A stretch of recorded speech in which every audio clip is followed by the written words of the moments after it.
At a high-end restaurant in New York, a young black waitress hears a commotion. A well-dressed French guest is being accused of skipping out on his bill, unable to explain himself in English. As her manager grows angry and refuses to listen, she steps forward and speaks perfect French. That simple act of kindness costs her the job, but what she doesn't know is that it's also the moment that will change her life in a way she never dared to dream. Before we dive in this story, let us know where you're watching from. We'd love to hear your thoughts.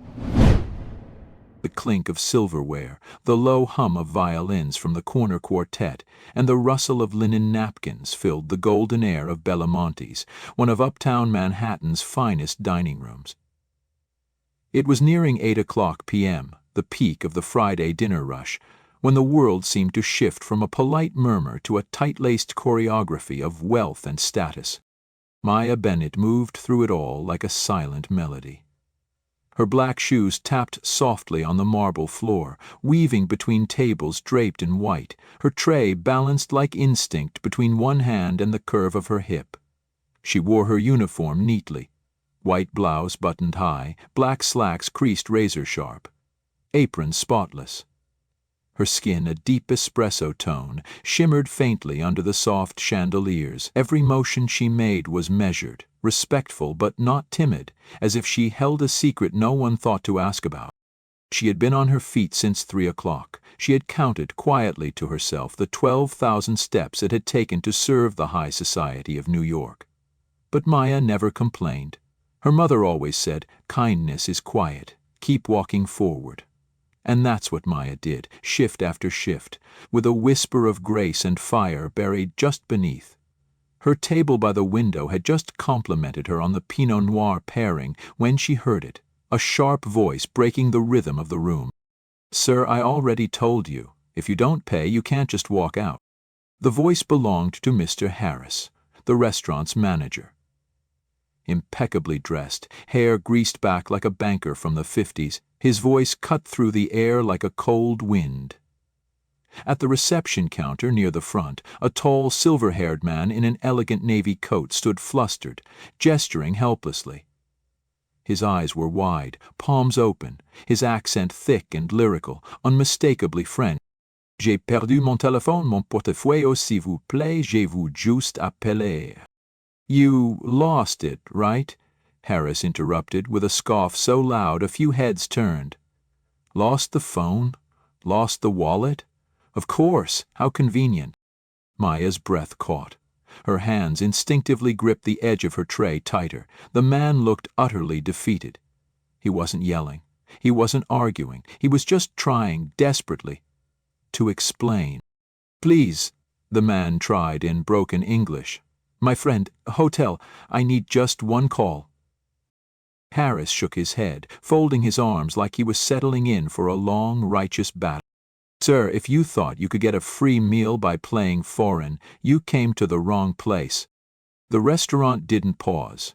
It never did. The violinists kept playing, forks still tapped against porcelain. But a quiet discomfort spread like fog. Maya's heart hammered. She could see it, in the way the man swallowed hard, in the faint tremble of his hands. This wasn't a scam. This was someone lost in a city that didn't have time to listen. She took a step forward, then another. "Excuse me, Mr. Harris," she said, her voice steady but soft, velvet laced with steel. He turned, eyebrows raised. "Bennett, this doesn't concern you." "Actually," Maya's eyes flicked to the Frenchman, then back. "It does. I speak French." A flicker of annoyance crossed Harris's face, then something meaner, like a man caught bluffing at poker. "Oh, now we're all translators?" he snapped. "I told you, I've got this under control." "With respect," Maya said, her voice quieter now, "he's not trying to leave. He just wants to call someone. I can help him explain." "Back to your tables, Maya, that's an order." But she didn't move. The man looked at her, hope flickering behind tired eyes, and just like that something rose inside her. Not anger, not even rebellion, just something right. She stepped closer, turning to the guest. "Monsieur," she said gently, in perfect Parisian French, "Je m'appelle Maya. Ne vous inquiétez pas. Je vais vous aider." His eyes filled, his shoulders dropped in relief like someone had just returned his name to him. Merci mille fois, merci. Maya turned, pulled her small flip phone from her apron pocket and handed it to him. She even dialed the number he dictated shakily. Then she reached into her coat hook near the host stand, pulled out her wallet, and laid a $20 bill on the counter. "This should cover the cab to the address," she said quietly. The man bowed his head. Harris's face was beet red. "You're dismissed," he hissed, trying to sound professional but failing. "Get your coat. You're done here." Maya's hands didn't shake. She simply nodded once, like a queen acknowledging the inevitable. As she walked toward the staff door, her head held high, the violin in the corner faltered, just slightly, like even it knew something had shifted. And outside, the cold Manhattan wind kissed her cheek, but she felt warm. She had no idea the phone call she just made would soon change her entire life. The night had passed with a strange kind of stillness. Maya lay awake longer than she expected, the silence of her small Harlem apartment broken only by the rhythmic pulse of the radiator clanking in the corner like an old heartbeat. Her coat still smelled faintly of rosemary and roasted duck, the last table she had served before everything turned. By morning, the sky outside her window had traded its deep urban blue for a soft, cloudy gray. Light spilled across the worn wooden floor and landed on the kitchen table, where her mother sat sipping tea from a chipped porcelain mug, the same one Maya had glued back together 3 times now. Maya stirred a spoonful of honey into her mother's tea, her own thoughts too tangled to drink anything at all. "You did the right thing," her mother said, voice low and a little hoarse from the flu that refused to leave. "That man needed someone. You were someone." Maya didn't answer right away. Her fingers traced the rim of the mug. She hadn't told her mother about being fired. Not yet, not while their medical bills sat unopened in the drawer by the fridge. She would figure something out. She always did. That was the rhythm of her life. Survive first, feel later. Then the phone rang. Not her personal cell. That would have lit up with a cracked screen and a familiar buzz. No, this was the house phone, the old landline that almost never rang anymore. It let out a shrill burr that sounded more startled than alarming. Maya exchanged a glance with her mother, then reached for the receiver. "Hello?" A pause, then a male voice, smooth and clipped with a faint accent. English but polished, expensive. "Good morning, is this Maya Bennett?" "Speaking. I represent Silverbridge International. One of our senior executives has requested to speak with you personally. Would you be available to come in for a meeting this morning?" Maya blinked. I'm sorry, Silverbridge?" "Yes, ma'am. If you could arrive by 10, someone will be waiting for you in the executive lobby. Buildings on 68th and West End. Bring ID." The line clicked off. No explanation, no details. Maya slowly placed the receiver back on its cradle, her fingers hovering for a moment before falling away like a Panong pianist, releasing the final note. "Who was it?" her mother asked, brow furrowed gently. "I'm not sure," Maya said, her voice quieter than she meant. "But I think I'm going uptown." The cab ride was surreal. The driver played jazz, slow, meandering saxophone drifting through the quiet as the buildings outside grew sleeker, taller, shinier with each passing block. Maya sat with her coat folded neatly over her lap, the only nice pair of shoes she owned pressed tightly together on the cab floor. When the car pulled up to a tall glass tower with gold signage gleaming in the winter light, she felt her breath catch. This wasn't just a company. Silverbridge was the company. International consulting, global strategy, major contracts with Europe and Africa. She had walked past it 100 times. Never once thought she'd step inside. The lobby swallowed her in marble and hush. A uniformed doorman opened the glass for her. Reception smiled, asked for her name, made a quick call, and offered her a seat on a velvet bench near a wall of orchids that looked far too elegant to be real. She didn't wait long. "Where's Bennett?" A tall man with silver hair and a familiar face approached. He wore a tailored navy suit, the same one from the night before, except now he wasn't a lost guest. He was Laurent Chevalier, senior executive and board member of Silverbridge International. "I apologize for the surprise," he said, extending a hand warmly. "But I very much wanted to speak with you in person. May we?" She followed him down a quiet hallway past a sea of glass offices and low murmurs. The world here moved slower, smoother, like everything had already been decided.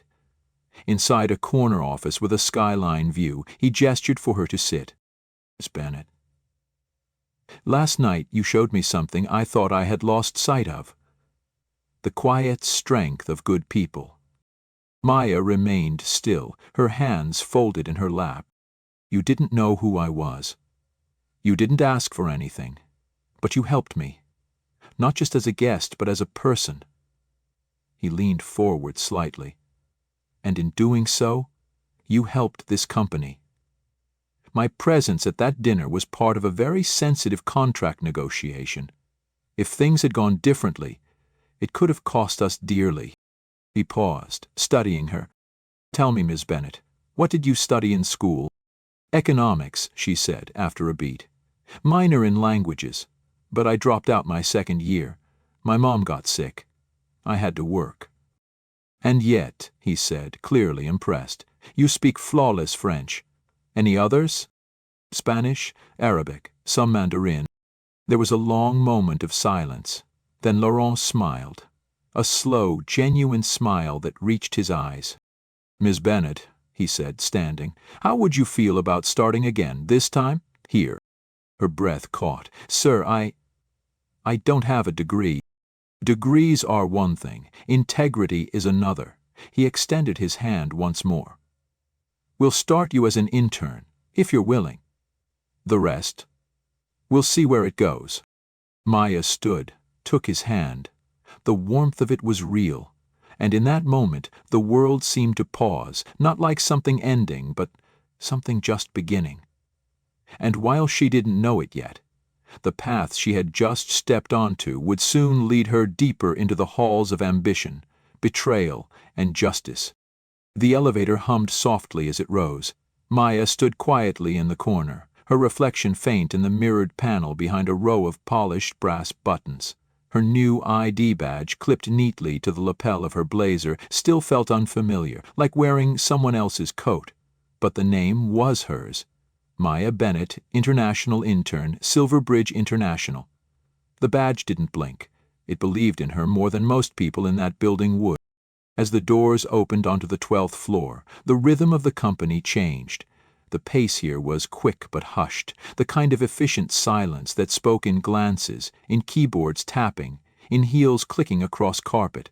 People moved with purpose. Tailored suits, pressed collars, every detail intentional. Maya stepped out, not tentatively but mindfully. She adjusted her posture, walked straight, and smiled gently at the receptionist behind the glass desk. "First day?" the woman asked with a polite lift of her brow. "Yes, ma'am," Maya replied, her voice warm but reserved. "I'm assigned to Mrs. Dawson's team." The woman's eyes flicked over Maya's ID. Something in her expression shifted, not cruel, just cautious, like someone squinting at unfamiliar handwriting. "Good luck," she said simply, and buzzed the door open.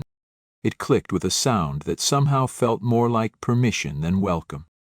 Inside, Mrs. Elaine Dawson, the team lead for international operations, greeted her with a nod as brief as a blinking light. Mid-40s, crisp blonde bob, posture as straight as a ruler. She didn't offer her hand. "Mrs. Bennet, you'll be stationed at the front desk by the conference wing," she said, flipping through papers as she spoke.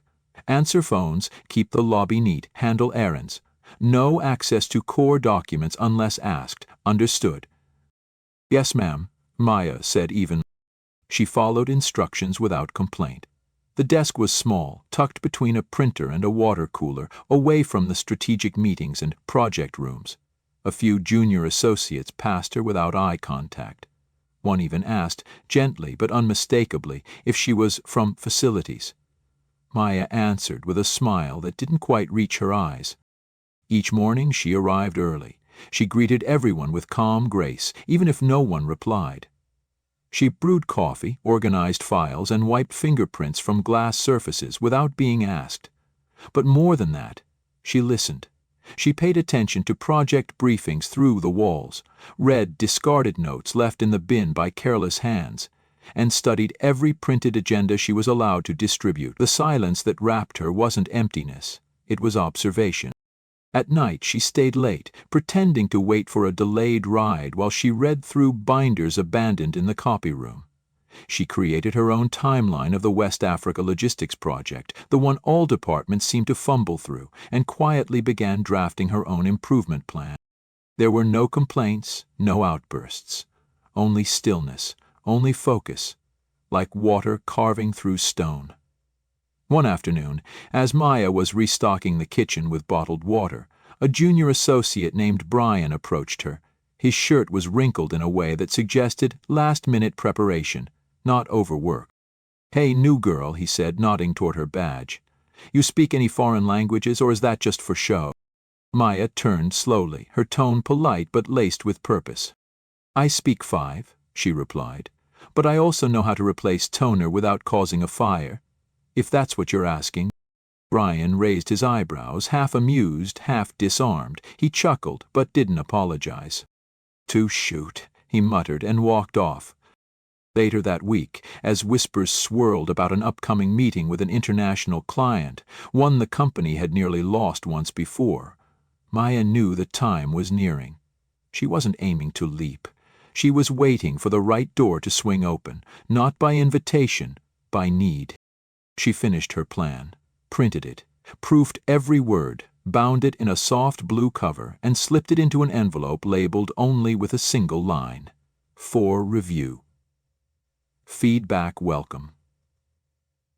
She didn't write her name on the cover. Instead, she placed it on the desk of the man who had once trusted her with a job, simply because she trusted a stranger with help. Monsieur Laurent Chevalier. And then she went back to her desk by the water cooler, quiet, waiting, watching. What Maya didn't know was that others had noticed the envelope, and one of them had no intention of letting it reach its intended hands. The envelope had been placed carefully, almost ceremonially, on Mr. Chevalier's desk that Thursday evening.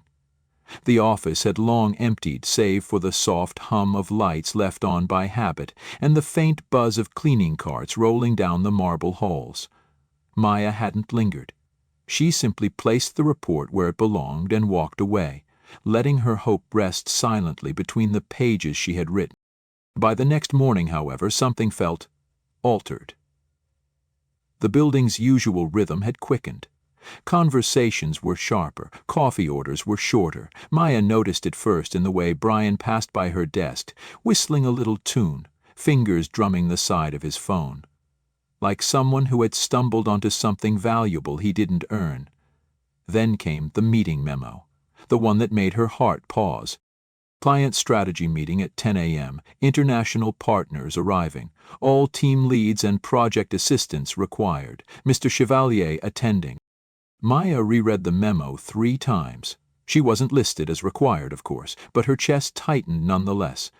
By mid-morning, the office shimmered with tension.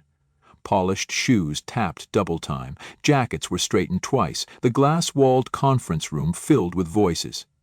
Maya remained at her desk, close enough to hear the occasional phrase through the half-open door. Realignment proposal, new phase draft, the blue cover plan. Her stomach sank. She stood up slowly and walked toward the supply closet. It gave her a view, partial, distant, but enough. Through the narrow glass pane she saw Brian holding a printed report with a familiar sky pool cover, flipping pages with one hand, gesturing with the other as if he had written every word himself. Beside him, Mrs. Dawson nodded, lips pursed in pretend approval, as if she too had known of the plan all along. Maya's fingers curled around the doorframe. Not once did they say her name. Not once did they look toward the desk where the idea had been born. What stung most wasn't the theft itself. It was the ease of it. How quickly her work had been separated from her worth. No protests, no questions. Just quiet erasure, as if her contribution had always belonged to someone else the moment it left her hands. She could have barged in, she could have shouted, but instead Maya did what she had always done. She watched, she waited. Because soon the questions began. The international client, a French-speaking delegation, had arrived earlier than expected. Their lead representative, a stern-faced woman with silver hair and keen eyes, listened to Brian's presentation with patient skepticism. She nodded politely, but Maya could see it in her expression. Something didn't quite add up. When the representative began asking questions, in French, the air in the room shifted. Brian blinked, smiled, then leaned toward Mrs. Dawson with a shrug that was supposed to be charming, but looked more like panic. Dawson attempted a few awkward English responses, peppered with misused French phrases that made the client squint. "Pardon me, ce plan qui l'avait écrit?" the woman asked, her voice calm but sharp, like the tip of a knife wrapped in velvet. Neither Brian nor Dawson had an answer. And that was when the door opened. Maya had been bringing in a tray of water, a task assigned casually by Mrs. Dawson just before the meeting. Her timing, however, was no accident. She stepped into the room with her usual quiet grace, the glasses clinking softly as she approached. The client turned to her. "Excuse-moi," the woman said, tilting her head. "Ce plan, vous le connaissez?" Maya's eyes flicked to Dawson, then Brian. She saw panic flash across their faces, not because she was about to speak, but because she could. She smiled gently and responded in French. "Oui, madame. Je l'ai écrit." The room went still. She didn't gloat, she didn't raise her voice, she simply answered each of the client's questions with calm precision, explaining the strategy as only someone who had crafted it from scratch could. She spoke with clarity, purpose, humility, and fluency that no crash course or quick Google translation could fake. The French delegate smiled. "Merci, mademoiselle, that will be all." But it wasn't. As Maya stepped out, a quiet tremor ran through the room. Not anger, not outrage, just the cold recognition of truth. And the moment the glass door clicked shut behind her, she knew. Someone had finally noticed. But the real judgment, the real justice, would come from higher up. The meeting ended in a silence far heavier than it had begun. No polite applause, no congratulatory laughter, just the soft click of folders closing and the clipped farewell of the French delegate, who shook only one hand before she left Maya's. Behind the frosted glass, Mrs. Dawson and Brian stood frozen for a breath too long. As the last of the international team exited the conference room, Dawson adjusted her blazer and forced a smile that didn't quite reach her eyes. Brian, pale now, glanced toward Monsieur Chevalier's office down the hall, as if hoping the man hadn't seen everything he just saw. But he had. Because Monsieur Chevalier had stepped out of his office midway through the presentation. He had stood quietly by the far end of the corridor, half hidden in the shadows of the frosted glass, listening to Maya answer every question with poise and depth. He had watched Brian stammer through stolen lines, and Dawson nod along to a story she hadn't helped write. And more importantly, he had remembered something that others conveniently forgot. The blue envelope. No name on the cover, but a note on his desk. He had read it 3 nights ago. He knew the voice inside. By early afternoon, his assistant summoned the 3 of them, Mrs. Dawson, Brian, and Maya. The executive boardroom was colder than the rest of the office, all glass walls and steel edges, a table too large for any one conversation. The blinds were half closed, casting lines of light across the floor like bars of judgment. Mr. Chevalier sat at the head of the table. His demeanor was calm, but his fingers tapped once against a closed laptop before he spoke. "I assume you both understand why we're here," he said, voice even and low. Dawson was the first to reply, her tone smooth but clipped. "Yes, of course. We're proud of how today's meeting went. The client responded well to our ideas." "Your ideas?" Chevalier interrupted, his eyes narrowing just slightly. Brian shifted in his seat. "Well, the teams, we developed the framework together, and Chevalier opened the laptop, turned it toward them, pressed play. The screen flickered to life with silent footage from the 12th floor hallway security feed. A newly repaired camera, one that neither Dawson nor Brian knew had been fixed the week before. The timestamp showed a late evening 3 days ago. It showed Maya walking toward Mr. Chevalier's office, blue folder in hand, placing it neatly on his desk. No name, just intention. Then, another clip. Brian, early the next morning, entering the same office, looking around, spotting the folder, picking it up, slipping it into his satchel, no hesitation. The footage was just sent to me, Chevalier said simply. I hadn't reviewed it until today, but I didn't need it to know whose words were presented this morning. I recognized the cadence, the structure, the strategy. He turned his gaze to Maya. I know what you gave me, Miss Bennet, and I know why you didn't sign your name. Maya said nothing. Her hands rested folded in her lap. Her face was calm, but her eyes shimmered faintly, not with fear, but with relief. Brian's voice broke in.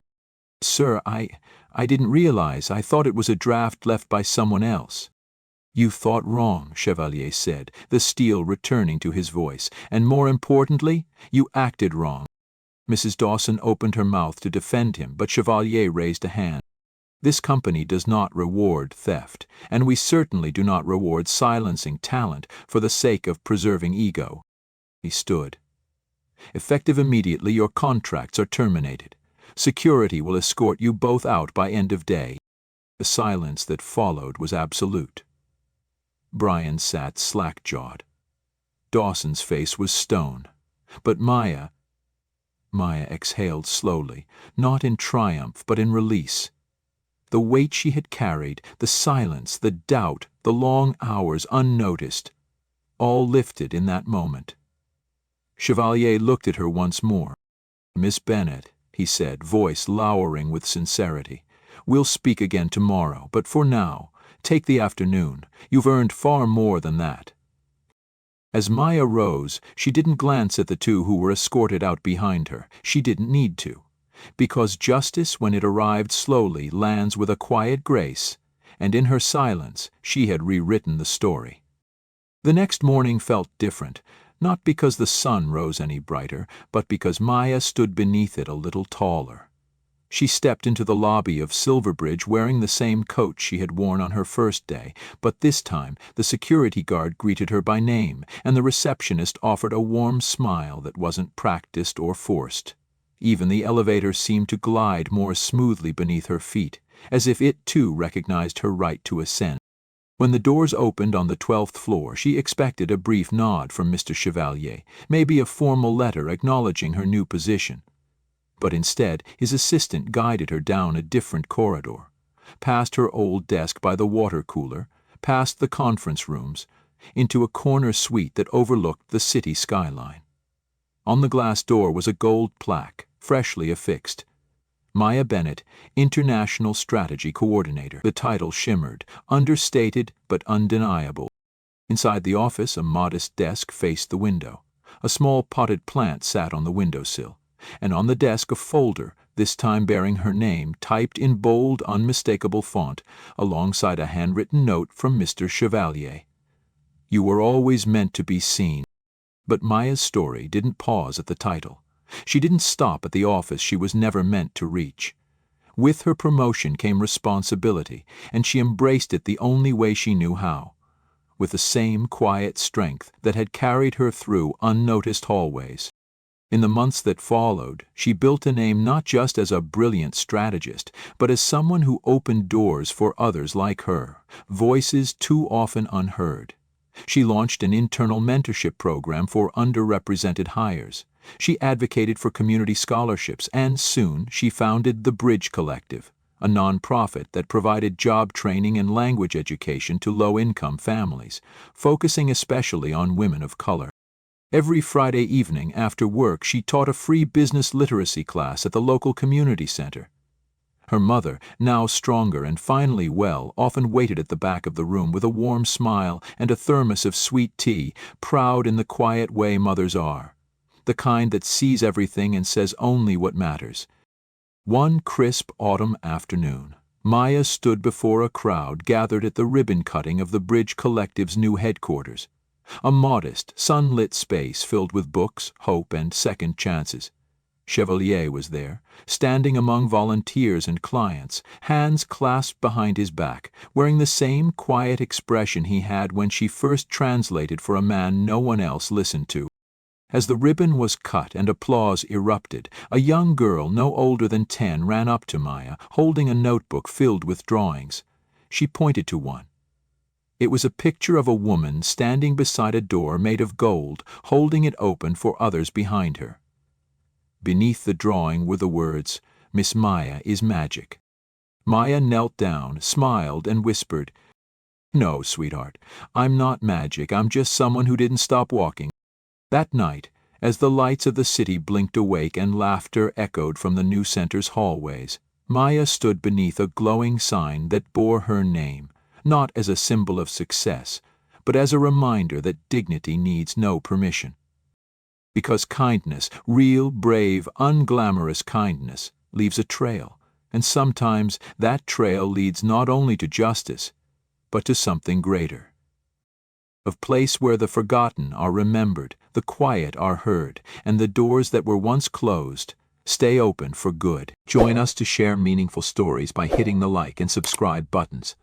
Don't forget to turn on the notification bell to start your day with profound lessons and heartfelt empathy.